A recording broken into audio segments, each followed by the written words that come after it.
সেক্রেটারিতে গেলে ওই যে আমলারা বসে আছে, তারাই সব কিছু নির্ধারণ করেন। আমাদের উপদেষ্টা যারা দায়িত্ব পালন করছেন এখন, অনেক ক্ষেত্রে তারা অসহায়।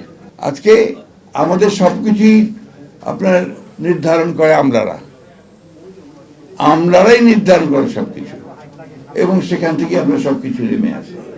এবং আপনি খেয়াল করে দেখবেন, আমার কাছে খুব অবাক লাগে যে একজন স্কুল শিক্ষক, তার সমস্যার সমাধান করতে হলে তাকে ঢাকায় আসতে হয়, সেন্ট্রালে আসতে হয়, যেটার তো কোনো প্রয়োজন নাই। আমার যে জেলাতেই সেটা যথেষ্ট তার সমাধান করে। কিন্তু ওই যে সিস্টেম, ওই সিস্টেম যদি সেন্ট্রালে না আসে, তাহলে ঘুষটা আসবে কোত্থেকে? এগুলো হচ্ছে বাস্তবতা। শুনলে খারাপ লাগবে, বাট দ্যাটস দ্য ট্রুথ।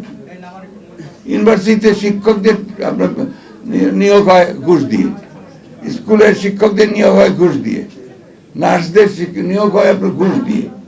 তো যে ব্যবস্থাতে এই ধরনের অনিয়ম চলতে থাকে, যে ধরনের বৈষম্য চলতে থাকে, সেখানে আপনি যে রাতারাতি কোনো কিছু করে ফেলতে পারবেন, এটা খুব ডিফিকাল্ট।